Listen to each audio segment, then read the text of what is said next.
New Year and countdown to 88 live with Channel 5.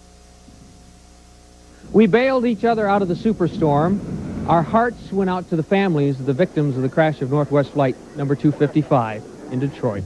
And we celebrated together the World Series victory of our Minnesota Twins. Those were just some of the top news stories of 1987. And these are the people who brought them to us. Good morning, I'm Bob Bruce, and welcome to Twin Cities Live. What was it like to be right in the middle of some of the biggest news stories that happened in the past year in the state? Well, we're happy to have with us, and it is hard to get members of the Eyewitness News reporting staff together in one place at one time because they are always moving around, covering stories. Let me introduce them all to you before we get into it. First of all, from the Eyewitness News Sports Department, we have Mark Stevens. We have Mr. Mike Binkley from the News Department, Kevin Berger, Dr. Michael Breen, Tom Garrison, our investigative reporter, Mr. Dave Andrews from the News Department, and, of course, Eyewitness News reporter and anchor Mark Sapelsa. Thank you for being with us. I should mention, I said it's hard to get them all together in one place at one time because they're always working. Pat Milan was going to be with us today, but he is covering a story in Iowa. We'll talk about that in just a moment. But first, let's go right to the story that I think really was the most exhilarating, fun time that Minnesotans have had in years, and Mark, that would have to be the World Series victory. What was it like for you as a reporter? Was that the ultimate as far as being a sports reporter? It's almost impossible to describe it because I don't think any of us, including the players and the fans as well, nobody thought it was going to end the way it did. When they won the West down in Texas, we had a pretty good idea that it was going to get to that point. You know, they had a big lead, and it was just a matter of when they were going to clinch it. Then when they went to Detroit and won a couple of games, well, that just amazed us even more. And then we figured there's no way they're going to win the World Series. And then it just kept going and going and going. And what it culminated in that night was just incredible. What was it like being a reporter, the amount of hours of covering the World Series and the travel? I know it was extremely wet in the locker room. Here's the videotape. It gets hazardous. Cleaning bill goes way up those times. What's the feeling like that? Do you kind of celebrate? I mean, did you feel like you were part of it? I had just as much fun as the players did. That particular video there is from the West clinching celebration down in Texas, which was the most intense night I think I've ever been a part of. It was more so than when they clinched the American League title and the World Series because it was just the local people. There wasn't all this national press. It was a huge locker room down there in Arlington, and this was something new to them. They'd never celebrated before, and boy, I'll tell you, they let loose. Behind the scenes, working in the newsroom, I know that there was much more going on than just going to the game and coming home. Give us an idea of the sort of things during the stretch drive for the Western Division pennant and then the American League pennant and all the way through, the amount of time and what was actually going on in the newsroom. Well, for me, a perfect example was 34 straight days of work. Nobody got any time off during the World Series, and that was an accepted fact. We just knew that that's the way it was going to be. And it was trying to come up with something new all the time to show. I mean, how many times can you talk to Kirby Puckett or Tom Kelly and try and get a different angle on all of it? But that's what we were doing. That's what the producers were doing. We were constantly trying to knock heads to come up with something new because we had pretty much covered everything you could from these guys, and we just kept on trying and trying. Now, how many different angles can you get of Tom Kelly saying we'll take it one game at a time? And we decided to make a lot of fun of that. That was one of the angles that you had to take with Tom Kelly. Before I move on, what was the worst moment? Was there any moment in there where things got a little tough on you as a reporter? A little bit tough as a reporter. Towards the end, the actual World Series itself, when there was so much national press there, to try and do post-game, which is all the interviews after the game, it used to be so easy. We could just walk in and take care of ourselves. Instead, we had hundreds of people that we didn't know who they were, obnoxious people from New York and Los Angeles just barging in right in front of us. And the players, you could see, we'd be making eye contact with the guys that we were used to dealing with all season long, and we just couldn't get at them to do our usual thing, which was a lot more intimate. In essence, it became a fight to try and get the information, and it really didn't have to be. But I guess that's the way they're used to doing things in the East. Bob, I have a comment about that as well, about the battle. Mike and I, and some of the other folks here, were in the crowd that it just erupted after Game 7 when they won the World Series. We were out in the middle of all the celebrators, and we were celebrating too, but what happened to me was I went down to Hennepin Avenue, just see if anything happens down there. The photographer and I went down there. Well, there are a lot of things that happen on Hennepin Avenue. Depends on what night you're there. But well, it was quite a night. We were on one corner, and we saw just virtually almost like a mob scene erupt. We saw people swarming around an MTC bus, climbing on top of it and rocking it. So I've got these bags strapped on me. The photographer's got the camera, and he says, I'm going to run down there and try and get a shot of that. So he starts running down there, and I'm trying to run after him. So I'm running after him, and I lose him in the crowd.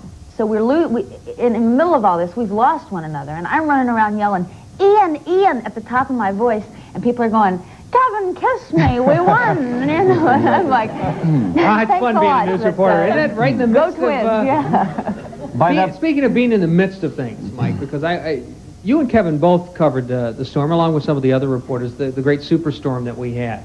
Right. Here you have a situation where a storm is going on, and all the media outlets are telling everyone, stay at home, don't go outside, it's very dangerous, don't walk in the water, a power line could fall into it, you could get electrocuted. And where do we find Mike and Kevin but standing out in the middle of Highway 12 with water up to here? I mean, what's it like being in the midst of something like that? Well, she had it the worst. But yeah, me and my photographer were just talking about that the other day. When we were going on the air telling people, take cover, stay in your basements, you know, take all precautions, don't go out unless it's absolutely necessary. We're the ones who are out there. Let's go! Yeah, exactly. On the day of the superstorm, that was my day off, and I was called in on my day off. And there you see some of the flooding victims coming out of their apartments. That was the worst rain that I have ever experienced in my life, you know, and I'm driving in from Richfield, 20 miles away, and, you know, concerned about whether I'm going to make it in. And as it turned out later on, I ended up being there the entire night, and as it turned out, I went home the next day and found out that the garage in my apartment complex had been completely flooded out. You know, all the cars in there were completely totaled. So that was one time when I really said thank you to my assignment editor for calling me in on my day off. I remember the shot vividly. I was coming back from a charity function way up in Anoka, not far from where the tornado came down. And I came down Highway 100, and I went underneath Highway 12 there, Turner's Crossroad area. And there was about 3 foot of water at that particular time. About 40 minutes later, I was at home, turned on the TV, saw Kevin, and you're out there standing in this water up to your waist almost. You had to be a little concerned, weren't you, as far as what was going on? Lightning all over the place? Yeah, I think sometimes afterwards you go, ooh, well, gee, maybe that wasn't so smart, but you sort of get caught up in it. The funniest thing about that story, and like Mike, I came in at 2 o'clock and then worked, I think, until 4 o'clock the next day, only stopping at home for clean underwear because I was so drenched. But the funniest thing that happened to me was I had gotten a permanent in my hair that day, and the man who does my hair said, I can't wait to see how this looks on TV. And I was like a drowned rat standing in it, thinking, well, that's how it looks. Kevin, on a more serious note, you've covered all kinds of stories, but I'm sure in your career, one of the most tragic and one of the most personally moving would have to be the Northwest crash. You could tell me, being a news reporter, how you found out suddenly you were going to be in Detroit. How did that all take place? Because I don't think a lot of people who aren't within the business realize how reporters are just suddenly called at the drop of a hat. It was a Sunday night. I was home with my husband and some friends, including a man who's a reporter for the Star Tribune, who's a good friend of ours. The phone rang, and they said, there's been a plane crash. We need you to come in immediately. I said, do I have time to take a shower? They said no. So I came right in, hooked up with a photographer. They chartered us a plane. And what was the scariest thing about this, I think, was we flew through a storm right into that airport where there had just been this terrible crash.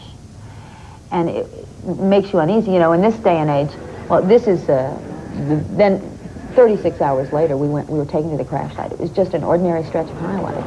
It was absolutely littered with the remains. I mean, for 156 people, this is where life ended. Now people get on airplanes, bye, see you later, families going home, people going on vacation, business trips, and you know, seconds after takeoff, bang. I mean, there's their suitcases still packed, their shoes, their tennis rackets, things that they're going to take with them, not knowing that it's just going to stop. Put out the flags where every body was found. And to go out to that particular site and see, I mean, it had the feeling of a cemetery. There were news reporters from all over the country there, and when news reporters get together, sort of talking tough and acting tough, but boy, was it quiet when we went. Bob, I can relate to that. I covered the Galaxy crash, which you remember about 3 years ago now in Reno. When some 70 people, mostly from Minnesota, were killed, and it's got to be the toughest story you can ever cover. It was a scene that you don't want to ever see again. In the course of covering it, you have to put it aside, your own feelings, and try to do the best you can to cover the story and report the facts. But I can tell you, for weeks and months after the fact, I had vivid memories and nightmares about it, and it's got to be the toughest thing a reporter goes through. I remember, Bob, when Kevin, I think it was the first day you came back from Detroit, she sat on the set at 5 o'clock for just a little debriefing, just a little chit-chat about what happened. I think you had tears in your eyes. Well, you spent about a minute and 30 seconds just talking about going to that site, and I remember you had tears in your eyes when you ended up. It's a sort of a shell shock kind of a situation when you're done with that, and it's awful. That's the only word for it. I think sometimes in the newsroom, because so many stories come through there of murders and mass murders and plane crashes, did you feel that before you went and covered the story that you had become a little bit desensitized to some of that? Well, you know, I think in many ways reporters tend to be like police officers. You see a lot of awful things. You see people at their very worst. You see tragedy. You see miserable things. You see man's inhumanity to man, things that when you think you've seen it all. And so, like police officers, I think sometimes we sort of make wisecracks, and we make jokes, and there's a certain gallows humor that goes on, and that's the way that you handle it, and perhaps that's a good release. But there's some things that there's no way that there's anything funny about it. You know, Bob, I often thought that journalism was a lot like medicine, and I didn't see the analogy till I went into television, but you have to function the kind of emotional vacuum. You can't afford to react to everything you're seeing. When I went to Africa and I saw a lot of starving babies, your job is to function, and as much as you'd like to be emotional, that's not why you're there. That's not how you help the situation. I think at this point, this is where years of experience and professionalism it just sort of kicks in, and you do, to an extent, do it on autopilot because you have to. Yeah. We'll continue in just a moment. We'll continue looking back at some of the top stories of 1987 with the Eyewitness News reporting staff when Twin Cities Live continues in a moment.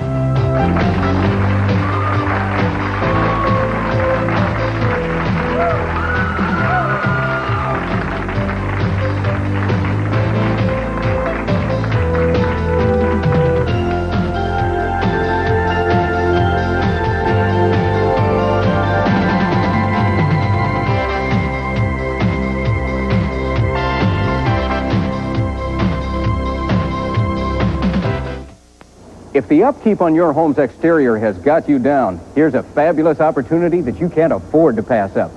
It's Sears Siding Warehouse Clearance Sale, so don't delay. If you call this toll-free number right now during this limited time sale, you can save 20% on siding from Sears. That's right, 20%. The biggest savings of the year. You see, at this time of year, we need more warehouse space to make room for our incoming inventory. So in order to move out our in-stock siding, we're cutting prices and passing the savings on to you. So whether your home is wood or stucco and needs an entire facelift, or if it's a brick combination with cracked, peeling moldings, eaves, and overhangs, siding from Sears will enhance the look of your home. In addition, long-lasting, maintenance-free siding will increase the resale value and save you the bother and expense of frequent repainting. And siding from Sears, combined with energy-saving 3/4-inch foam wall insulation, will cut your heating and cooling costs, so that you not only save money now, you continue to save all year round. Best of all, when you deal with Sears, you can be sure the job is done right. Call this toll-free number now during our Siding Warehouse Clearance Sale, and Sears will arrange for a free in-home estimate. Help you select siding that's just right for your needs. Show you convenient credit plans designed to fit almost any budget, and even arrange for professional installation. And remember, Sears Siding Warehouse Clearance Sale doesn't come along every day. So if you've been thinking about siding your home, now's the time to call this toll-free number. You can take advantage of the year's greatest savings and enjoy all the beauty and satisfaction of siding from Sears at an unbelievable 20% off. This is a limited time offer, so act now. Call 1-800-862-1100 for your free in-home estimate. Remember, that number is 1-800-862-1100. That's 1-800-862-1100. A man's work is never done, and a man's work is in the home. Is that right? Well, at least for some men it is. More and more men are staying home to be the primary caregiver of their children while mom goes out and fights the corporate battle. Don't believe me? Well, you'll want to be in our studio audience this coming Monday, January 4th, when we will be joined by real-life Mr. Moms and find out what it's like for these men who stay home and care for the house and the children and the whole shebang. For free studio tickets, the number to call, 641-1298. Monday, January 4th, as we kick off the new year here on Twin Cities Live with real-life Mr. Moms.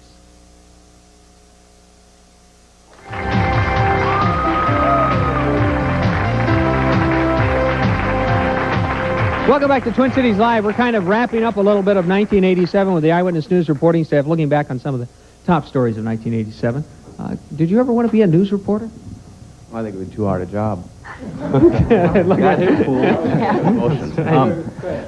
For any of you guys, has there ever been a story that you really worked hard on and your editor pulled it, or your producer, and it got you so mad that you wanted to kill him? Never. That happened to me about 2 weeks ago. We had a 4-minute follow-up on a story that we've been working on, and it did not pass all the legal tests that were necessary. I still disagree with that philosophically. What do you do? That happens. What do you do?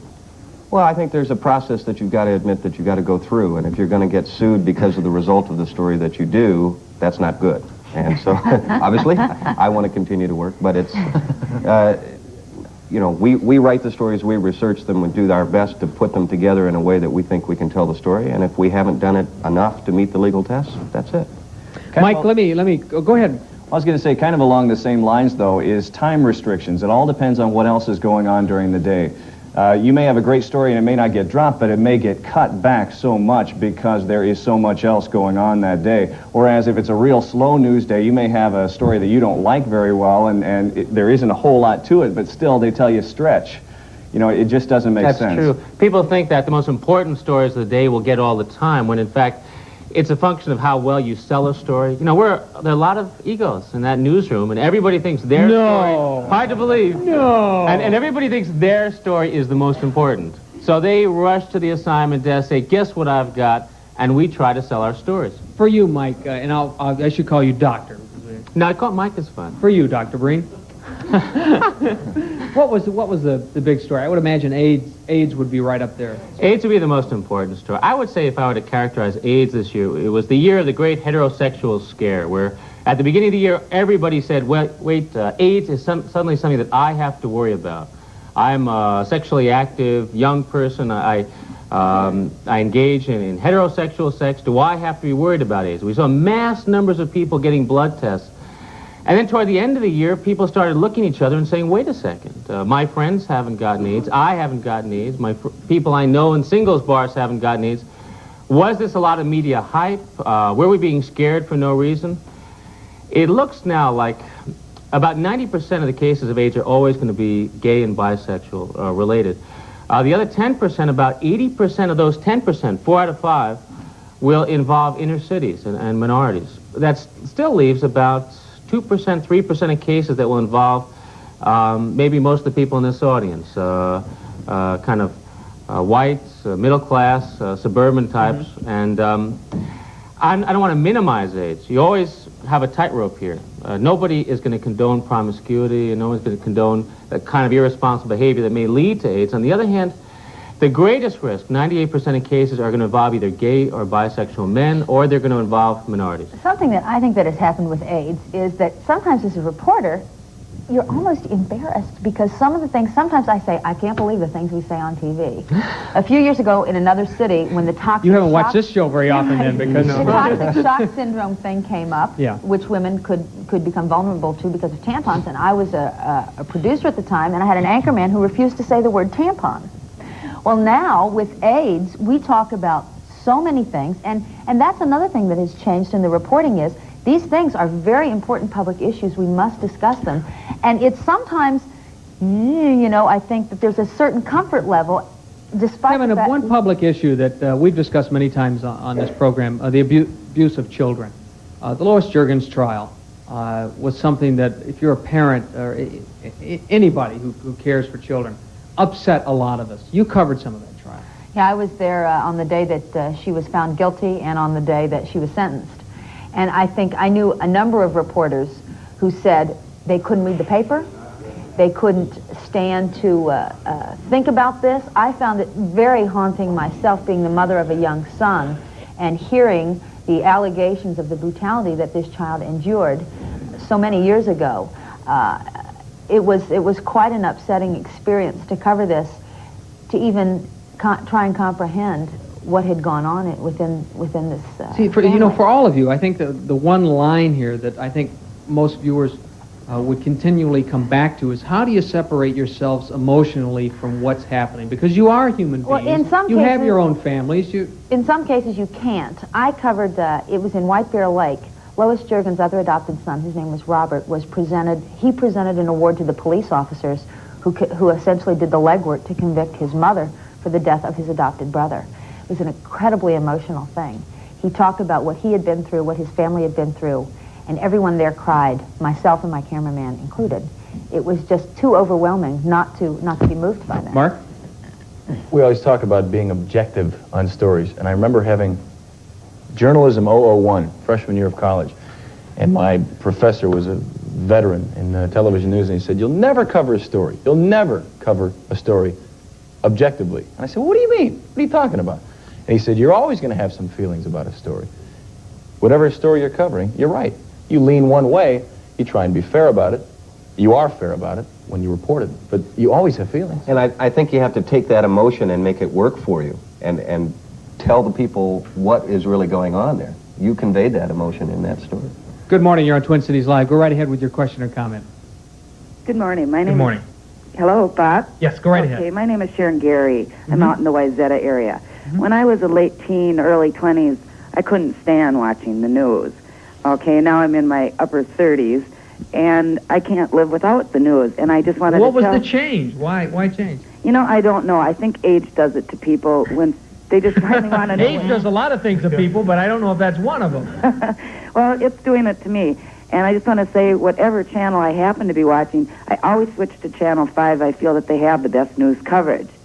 Now, my question for this morning is I only have one critical part on reporting. I can't understand, and maybe you've covered this since I've been on hold, but I can't understand why, as a reporter, if something tragic happens, such as an airline crash or a fire or a car accident, why they go to their immediate family, not even 24 hours after or hours after, and say, how are you feeling at this moment that you're the only survivor from this crash? Or This is a question that has been asked time and time again when it comes to journalism. Maybe several of you want to address this.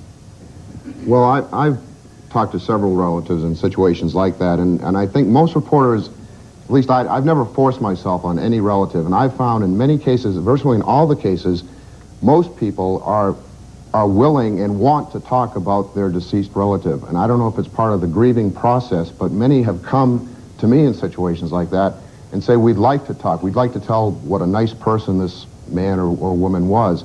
And I've never stuck my foot in someone's door. We have called relatives on the phone, and many times they'll say, no, we don't want to comment. And as far as the reporters I know, you drop it at that point. Only when they're willing, and I'm surprised by how many people are willing to discuss what has happened. I think it must be part of the grieving process, and I don't think most reporters do try to force themselves on relatives. One thing that continually surprises me about working within the newsroom is that just when, as Kevin said, you thought you'd seen it all, something else comes in, and when we continue in a moment, Tom will have some video for us that is unbelievable. We'll continue right after this.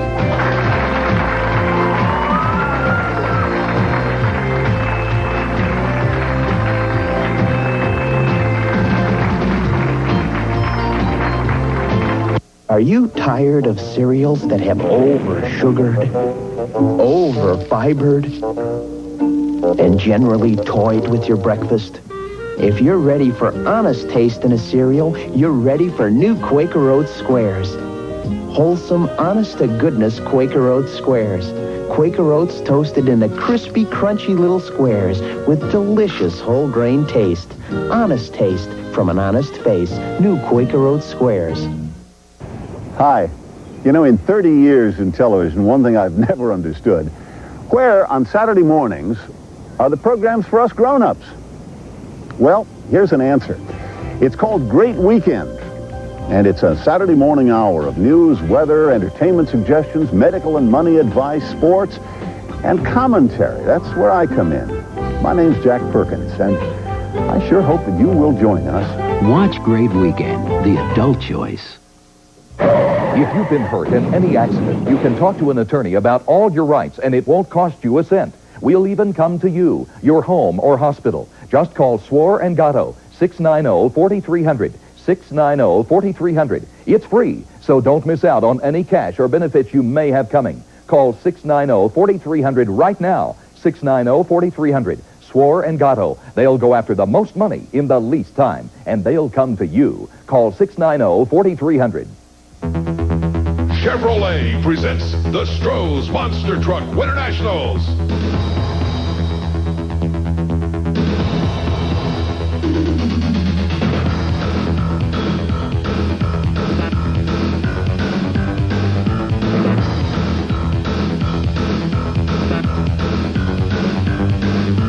Part of the Redman TNT Motorsports Series, coming January 8th and 9th to St. Paul Civic Center Arena. Dr. Michael Breen was just talking about AIDS, and have you been, when you're gone to your dentist or doctor's office lately, have you noticed anything unusual, anything a little different than from in the past? Have you noticed they've been wearing more surgical gloves and masks than ever before? Now, why are they doing this? What are they protecting? Who are they protecting, the patient or themselves? You may be surprised at the answer to that question. Because of the threat of AIDS. That's why. We invite you to come down to our studio on Tuesday, January 5th, as we get some answers from the people who deal with that fear of AIDS every day. The members of the medical profession who at times have wondered if they are saving lives at the expense of their own. The very controversial question. When should a doctor draw the line when treating a patient if they have AIDS? The number to call for reservations, 641-1298.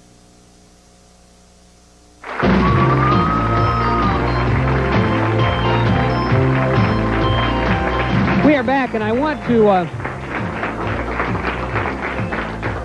the video that you had in The Exorcist, you called your new series, this was bizarre. There are some stories that you will do, and you know it as soon as you do it, only once in your lifetime. And I think this video that we're going to see here is pretty incredible stuff to look at, and that's what we said at the time. There's no way, though, any report can convey the emotion, the noise, of these people. Demons are coming out of them, they believe, and truly believe it. For 4.5 hours, we witnessed this at a small church in Indiana, and the reason we went there was because of a doctor here in Minnesota who believes that some people are truly inhabited by demons, and he would attempt to refer some patients to that church. In the midst of that, I mean, how did you feel? At the time, my wife wanted to know as soon as I got back how I felt about it, and was I scared? And at the time, no, you're not. Kevin and some others have said you just concentrate on doing what you've got to do. But when I got back and had to log all those tapes and sit in an editing bay for about 4 hours and watch those tapes, it did get to me. And for about 2 weeks, I could not sleep very well at night. I had to work out how I felt about demons, about deliverance. Did you ever think to yourself, people are never going to believe this? When we put this on the air, they're not going to believe that this is for real. Well, and I can't judge whether it's for real or not, but I think your biggest task as a reporter at that point is to really strive to keep your own viewpoints out of it and to present it equally so that people can judge. Mark? Now, what did they... I didn't even ask you about this when you came back. You watched it for 4.5 hours. They're flailing around. Did they get up and walk out at the end of the 4.5 hours, or what did they do? It was extremely calm right at the end of it. In fact, these people quickly... 4.5 hours of doing all that, you run out of energy, you'd think. Mm-hmm. It's very intense. They work with you. They yell things at you. They call things at you. It's extremely intense experience. Good morning. You're on Twin Cities Live. Go right ahead. Good morning, caller. Go ahead. Yeah, I'd like to ask Dr. Breen about his decision to be a journalist instead of a regular medical doctor, and I'd like to, even though it's absolutely none of my business, like to know if the money is better being a journalist. Of course it's your business. You're a viewer of this program. You can ask anything you want. He's out for one. It's not for the money. He said the money was better, that he's way off base, and I should answer it just because he thinks that. I've been asked that question time and again, and I don't want to dominate the next 45 minutes of your time, but basically, I saw a lot of people who... I expected to see a lot of magic when I was interning in a hospital. Instead, I saw 80% of the patients I was seeing had self-induced illnesses. They had alcohol-related, cigarette-related, obesity, lifestyle-related diseases. And I found myself wondering, why didn't somebody approach those people 20 years before? And at the same time, I noticed that I was having to kick patients out of my clinic because they wanted so much information about their bodies. And they were just coming to the realization that they were in control of their own health. So I had a desire to do this, and I saw a need for it, and it's worked out very well. Dave, one part of being a reporter is that many times you have to cover hearings and proceedings of political things, court hearings. You covered the Northwest Airlines, the investigation into that. What's it like covering one of those things where you have so much information thrown out there, yet you're responsible for trying to boil that down to a minute and a half and explain it to everyone so everybody knows what's going on? That's the most frustrating part, I think, of any TV reporter's job, is trying to boil down masses of information into a minute and a half story. It's sometimes it is almost impossible to give the full story. You can't give the full story. You have to give the impression of what went on in as many important details as you can. But you also realize that if people are interested, and people who want to be well educated about the news have to combine reading the newspaper and reading news magazines with watching their nightly newscast, because in television news, as much as we'd like to, we just can't tell the full story, and I think everybody would agree with that. You have a question. Why do they have to show the bloody faces on people and stuff? On the television news? Yeah. That's a question a lot of people ask. What? Do sometimes we perhaps go a little overboard in showing some of that? I think we do. I think it's been more so in the past than it... I think now a lot of news departments are getting a lot more sensitive to that. We generally have a policy at murder scenes that we do not show the body of the dead person lying on the ground. And I don't think we do that at all anymore. We at least wait until they've covered the body with a cloth and are carrying it away. I personally am offended by a lot of things that I see myself, and I don't think there really is a need for it in many cases. Why did you decide to get into this business, and how did you get to the point where you're at now? What point is that? Who grows up to be a reporter? I mean, now, Mark, I would imagine were you involved in sports? Is that why you fell into sports? I'm like any frustrated jock, I guess. I'm not playing for the Mets in center field. I grew up in Brooklyn, New York. So I always wanted to play for the Mets. When I knew I couldn't, this was the route I decided to go. When I was about 13, I had a pretty good idea of what I wanted to do. I've been very lucky that I've been able to fulfill at least that half of the dream. See, that's sort of a natural progression for someone who's been in sports to fall into sportscasting. But what about for the news reporters? I mean, I'm a product of the Watergate era, really. I was right out of college in 1973, and that tells you how old I am right now. I was working on Capitol Hill in Washington for a congressman, and I thought I wanted to get into politics. But that was the summer of the Watergate hearings, and I was fascinated by that. They were on TV every day, on live TV. I used to sneak out of my job and go sit in on those, and I'd see Dan Rather and Morley Safer and the network reporters out in the hallways interviewing the senators. And it just really turned me on and excited me about television news reporting. That's how I got into it. What about the rest of you? I got into it by mistake. I had been in college, didn't know what I wanted to do with my life, didn't want to stay in college. I was an English major because I like to read books. And I was looking for something else to do. I was offered a job at the radio station in my small hometown of 6,000 people. You started in radio. Started in radio, and the first day I did it, I went, this is it. Where did you start, Mark? Where did it all begin for you? You know, it was like in high school, driving the car. How many times did your dad tell you not to punch the radio when you're driving the car? I used to do that a lot. So I was interested in the media and those voices, and why do they do that? And how do they make those sounds? So radio's where it started. My roommate said, why don't you try this campus TV station? I said, geez, I don't know. I did it, liked it, stayed, and it just kind of like fell into place. We've got to take a break. We'll be back in just a moment, all right? And we'll get a chance for your question. We'll be right back.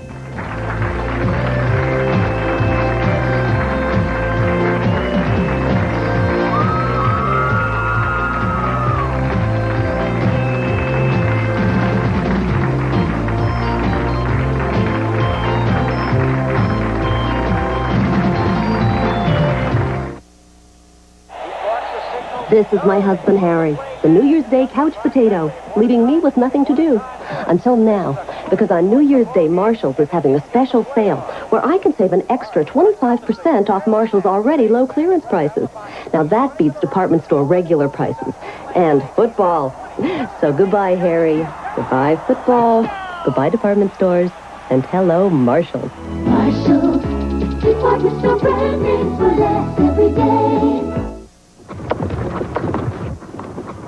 I've tried my hand at a lot of things in life. Carpenter, truck driver, oil well rigger. I'll tell you what, entering American Family Sweepstakes is the best thing I ever did. We ever did. They won millions. Now you may win $10 million. Just like me. That's wonderful. You may be next. $10 million, all yours. From American Family Publishers. Beat this date, January 29th. Enter now. I'm going to miss you more than you're going to miss me. Juergens showed no emotion. Outside, she seemed irritated after...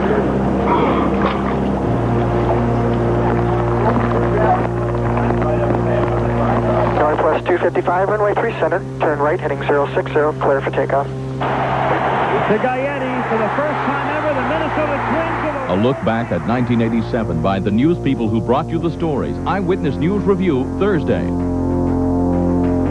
2 years ago, I was hurt in a car accident. I couldn't work. I didn't have any money coming in. I was afraid I was going to lose everything. I got a lawyer. Not just any lawyer. I got someone who knew how to handle injury cases. I called the law firm of Pritzker and Meyer. They came through for me. Pritzker and Meyer got me the money I deserved. Pritzker and Meyer. No fee unless we get a settlement for you. 333-7151. Hi, I'm Wendy Lubavitch. Be sure to join me later today for Eyewitness News Midday at 11:30. We'll have a live report on the New Year's Eve celebrations tonight. Eyewitness News Midday.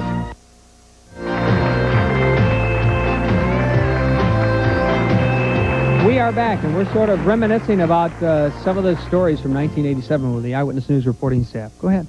Well, one of the stories that was prominent in the news was the war toys controversy, and there was a debate over what these toys are doing to our children. And I was wondering how the team feels if there were to be marketed an Eyewitness News action figure doll package.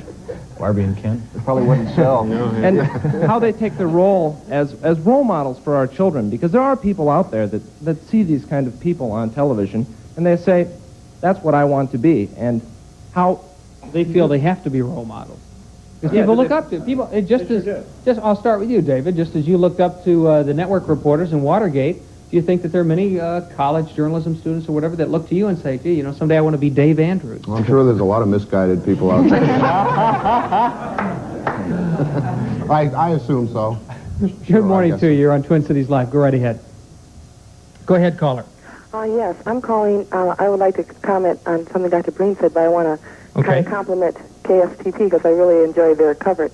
Thank you. And my question is whether or not Dr. Breen could clarify what he meant about the incidence of AIDS being most predominant in minority communities, given his comments that for heterosexuals and bisexuals, they had the greatest numbers of AIDS cases. Well, what I said was that 90% of all AIDS cases will involve usually gay and bisexual men, but of the other 10% spread by heterosexual intercourse, about 4 out of 5 of those cases so far have involved minority communities.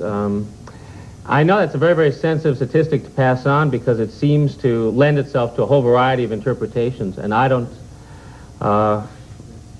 interpret them in one way or another. All I know are those are the facts. You want to let people know what the facts are. At the same time, you don't want to say things that sound inherently racist or over-controversial.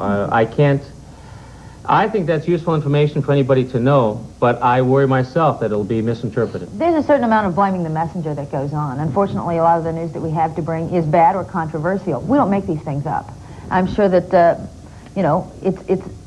it doesn't mean anything to you, this statistic. You have nothing of your person invested in this. This is simply the fact and to pass it on. And yet sometimes people view us, the fact that we present, that somehow we're injecting our opinion, that we're racist or sexist or whatever, and that's a problem. And a good example here with AIDS is the condom issue.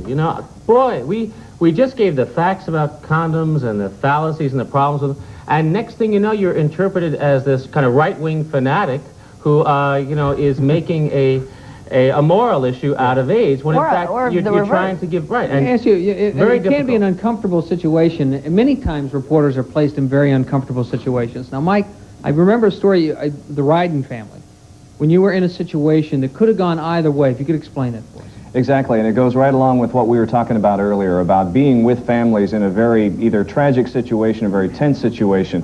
This was a family who had a son aboard the USS Stark, the ship that was shot by Iraqi jets in the Persian Gulf.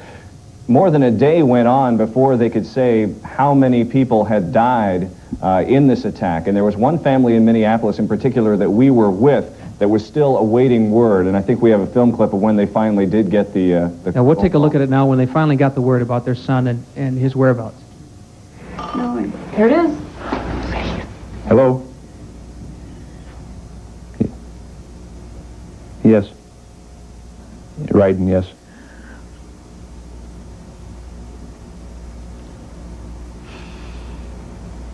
Oh, thank God. Oh, thank God.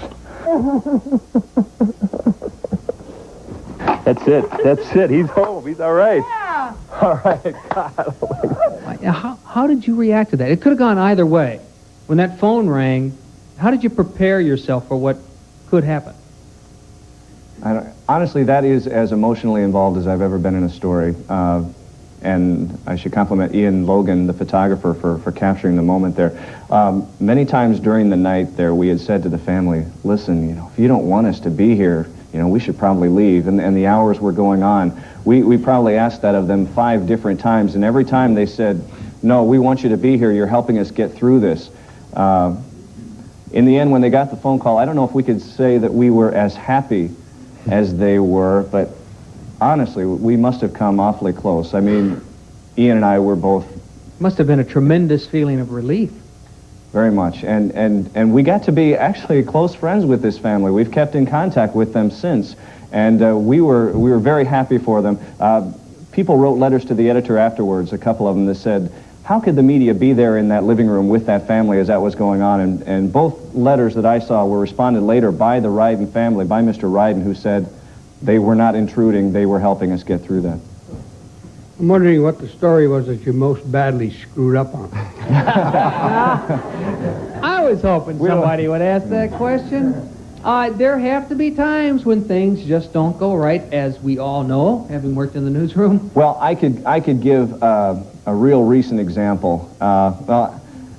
Just this past weekend, I was doing a story about where there was a shooting over the weekend after a party, a late-night party that had been going on. And I wrote the story, turned it into the editor, and I said there had been, the police say that people in this house had been drinking heavily for several hours before the fight broke out and the shooting started. Well, I handed it to the editor, and as I'm on the air watching the story as it actually aired, I noticed that the picture of the house that they put over my voice saying, heavy drinking in this house, was a different house than the one that it actually took place. Things like that happen, and what can you do? I mean... What happens when you get someone who doesn't want to talk to you? I know many of you, like Mark and I've been in this situation before. What happens if a team loses a game after one of the Twins' losses? Maybe one of them didn't want to talk to you. What do you do? Because you know the viewers want to hear what's going on, and they don't know what's happening in the locker room. It's a ritual that you go through every time there's a loss. There are certain guys on the team you know will talk to you in a loss. Certain guys on the team you know won't, and you always ends up that the guy who blew the game is one of the guys who won't talk. So what you have to do is you go to them, you ask. Their initial response 9 times out of 10 will probably be no. Then you say, listen, I've got a job to do, and part of your job is really responding to what I have to do, and that rationale usually works. Hard to convince them of that sometimes, though. But it usually works. What about you, Tom? You ever made any enemies? I mean, you know, you do investigative reporting. I mean, I remember the meat scam thing. I'm sure you don't go there to buy your bratwurst anymore or anything. Well, fortunately, that story is closed, but by the very nature of what we do, when I show up on your doorstep, it's not going to be a very pleasant day for you. So if Tom shows up on your doorstep, you better go the other way. In a moment, we'll continue. We'll talk about how technology has drastically changed the world in which these people work each and every day. We'll continue in just a moment.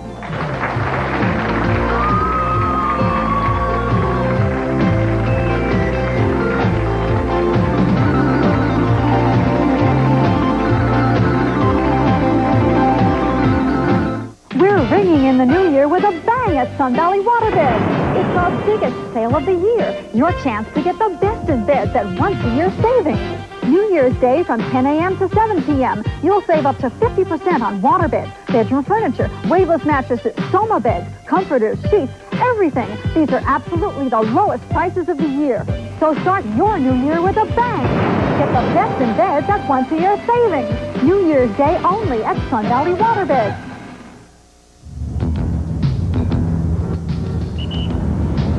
30 seconds away. What precautions should people living around the site take? Eyewitness News has just learned the EPA is investigating. They operate another plant about 10 miles down the road. I need to know how you got the file. They've got to be accurate. Are you worried about how this is going to affect your children? Stand by remote. Tonight about the dumping of hazardous waste, and we begin with a team report. Through the years, the mothers of America have had a kind of medical training. Next. They've learned from countless doctors and pharmacists that the way to take care of a cough is with Robitussin. And now at home, the mothers of America are putting this advice to work. Next. Robitussin, recommended by Dr. Mom. Which Robitussin is right for you? Ask your doctor or pharmacist. A lot of accident claims never get a fair hearing because many people think you have to be rich to have a lawyer. But it can cost you plenty to settle your own claim, and you don't have to. At Hiatt Legal Services, we took the fear out of legal fees. Before you sign something you don't understand, come in and talk to one of our lawyers. We'll help you fight for what you're entitled to. I'm Joel Hiatt, and you have my word on it. We took the fear out of legal fees across the country and in your neighborhood. Last January on Twin Cities Live, we had a guest on, and we got unbelievable response to his appearance. A man whose name is familiar to many people that live in the Twin Cities. A very caring man whose care and concern for others has touched the lives of many people. His name is Percy Ross, and once again, we will have him on our show, along with some of the people whose lives he has changed as a result of his generosity. If you have a special need that you think Percy Ross may be able to help you with, write to him in care of Twin Cities Live, Post Office Box 23500, Minneapolis, Minnesota 55423. Now, Percy will answer some of these letters on our show. Also, if you'd like to come down and be part of our studio audience and meet Percy in person, the number to call for the January 7th Twin Cities Live is 641-1298.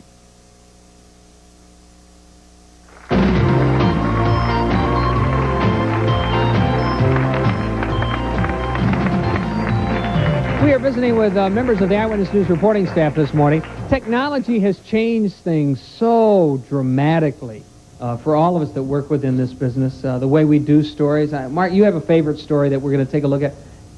The technology. We can do things today that were unthinkable even 4 or 5 years ago. Things are getting smaller. That's the whole key to this whole thing. And the story that I had the rare opportunity to do what photographers only do best, and that's shoot videotape. This is a story of a woman who, Northwest pilot, a woman who is also a stunt pilot, and I took a ride with her in that plane, and hopefully before lunch.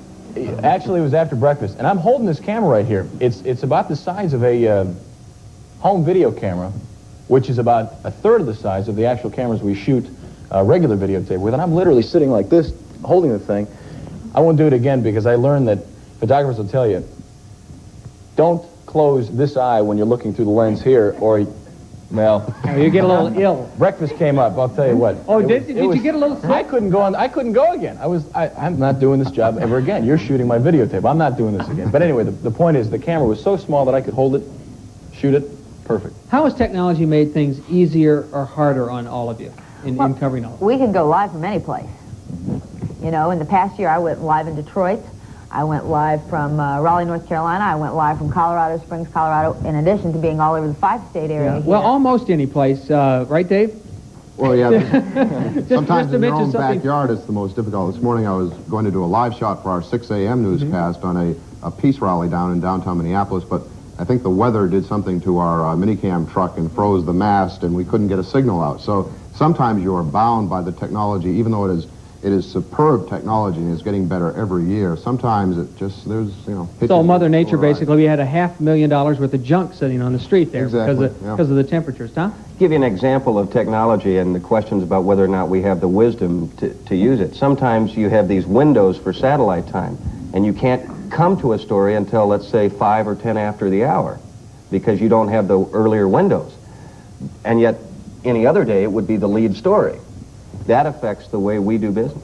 One quick question as far as your talents and how the job has changed. In the past, when film was used, and in the beginning of videotape, it was basically go out, package a story, bring it back, edit it, put it on the air. Now, more often than not, all of you, Mark and all of the news reporters, are called on to perform live. How has that changed for you? Live not just for our own station, but live also sometimes for stations around the country. You'll get finished doing a live report for Stan and Ruth or Mark and Angela, and then they'll say, stand by for Tampa, St. Petersburg, and you'll be talking to Marty and Jeff, you know, and you'll toss to them and give basically the same report, because we're all hooked up by the News Star Network, which is based here at KSTP, and anybody could take one of our signals, you know, just right after the other. That's really strange to do, but... It's amazing that local stations in the United States for the last couple of years have had better live news gathering capabilities than the networks have within the United States. We can hook up, we can go live from virtually any place in the country within a matter of a couple of hours, where the networks didn't have that capability. And we are kind of proud of that. There's a changing power structure between affiliates and the network, and KSTP is one of the driving forces for that, and that's a lot of fun. I can remember the days not too long ago. Remember the old phoners? Yeah. When we talked to people on the phone, a reporter on the phone. Good mornings. Talking of the phone, you're on Twin Cities Live. Go right ahead. Hello? Yes, go ahead. I have a question for all the cast members. Do they have do they have hard times telling children's stories? They have hard times telling what? Telling children's stories. Yeah. It's the hardest thing in the world to interview a child. Mm-hmm. Yes, I found that out many times on this program. Mm-hmm. How do you feel? You sure you feel that way? Sure. I have a problem. Well, medical stories about children are very tough for me. I did a lot of liver transplant stories, and then I had a child of my own, a 2-year-old son, and I remember after he was born, I did a story about a 1-year-old baby that was dying for lack of a liver transplant, and it was just a smiling, jaundiced, totally yellow baby, but smiling and outgoing and loving, and I lost it at that point. I had never felt very much until you see your own child in that situation. You realize just how agonizing this must be. I want to get all of you to talk about how you think your job affects the lives of people that watch your reports. But Kevin, I know in your particular instance with Thursday's Child, in fact, this morning in the 6 a.m. news we ran a story, 30 children's lives were drastically affected by the story that you do. I think one of the reasons that I got into this business was I wanted to feel as though I could make a difference, that there's so much need for greater understanding and information that I wanted to be a catalyst for that. But as it has sort of turned out, this is what, some of the other stuff we do, maybe it doesn't really affect anyone, but this affects people. These are children who, for whatever reason, do not have parents, do not have families. I feel very strongly about this issue, that there is a family for every child, and it is part of our mission with the Thursday's Child program to help children and those families link up. And it's a very important thing that we do. And anybody that's watching, I can never miss a chance to get in a plug. People who adopt these children, they're just like we are. They're not saints. And there is room in many families for an older child, a handicapped child. And I really definitely urge people to think about adopting those children. I can never miss a chance to. And we'll continue in just a moment. We have to take a break. We'll be right back.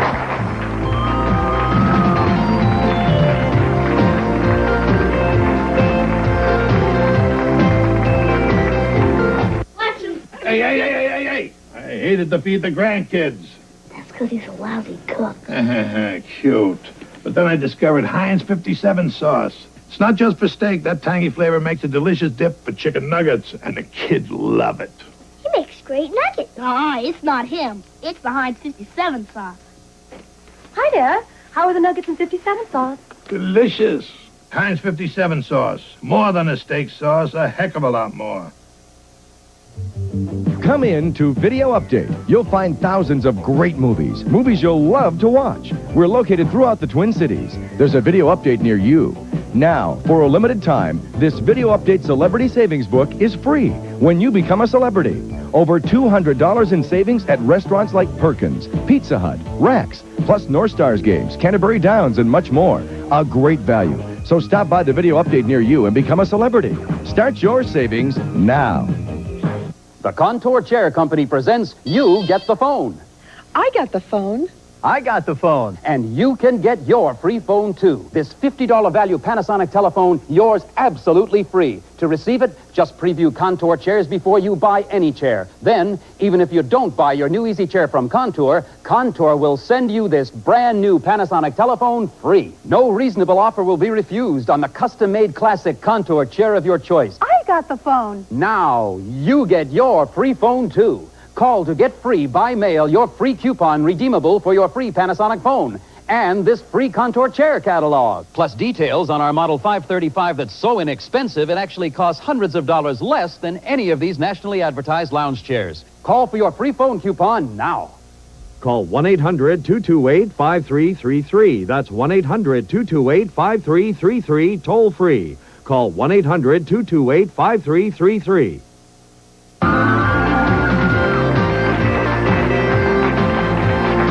I want to remind you that tonight at 11 o'clock, Mark, 11 o'clock tonight, hosted by Mark Sapelsa, will be Eyewitness News in Review, 1987, a complete look at all the stories. And also, preceding that program at 10:35, Twin Cities Live Review. We'll look back at some of the surprising moments that have happened on this program in the past year. So 10:35, Twin Cities Live, and 11 o'clock, Eyewitness News in Review. Thank you all for being with us today. And do you think much about how your job affects people that are watching you? Does that enter into your mind much at all?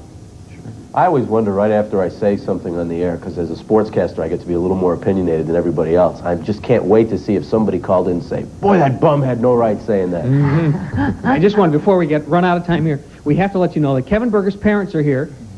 Right? You are? Al Berger. Al and Jill Berger. You're just proud as punch, aren't you? Oh, this is right here, sis.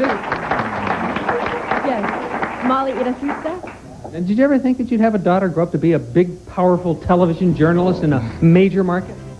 No, not really. But accommodations for guests on Twin Cities Live, provided by the new Whitney Hotel, located city side of the Mississippi overlooking St. Anthony Falls. Henderson chauffeured Cadillacs provide limousine transportation for the guests of Twin Cities Live. Henderson's offers the largest selection of color, style, and service in the 5-state area. Hair and makeup provided by Take 5, 504 North 1st Avenue in the Butler Building. Not a lot of time, but go ahead. I was wondering, you can report like on adopted kids, but what about the victims of child abuse kids?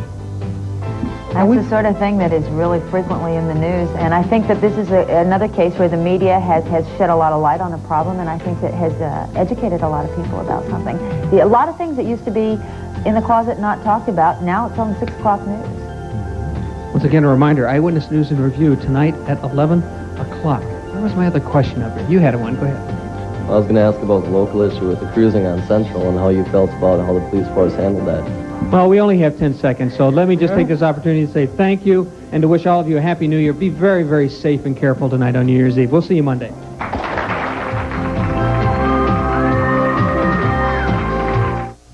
Chez Bob School of Cooking, my students attempt to create delicate soufflés and light pastries, but what I always succeed in making is a big mess. So we rely on brownie. Brownie! As you can see, it's the biggest paper towel you can buy. And brownie's tough, too, so even the worst spills can be cleaned up tout de suite. Magnifique brownie! New Brawny, the big tough towel. I didn't get the piano I wanted for Christmas, but that's okay. This Friday through Monday, Schmidts' huge New Year's weekend warehouse sale. I'm celebrating the new year by saving on my piano. Over 600 pianos gathered from all 18 Schmidt stores. Used pianos, new grands, and savings on every Kawai vertical and grand in stock. This weekend only, Schmidts' warehouse sale. Plus a great selection of organs and keyboards. Take 694 to Shingle Creek in Brooklyn Center, left at Freeway Boulevard. Call or see your paper for details. American Family, the only sweepstakes that's made its winners millionaires 5 years running. Beat this date, and you may be our next $10 million winner. Just like me. Millions of dollars for homes, travel, boats, cars, all for you. And still have millions of dollars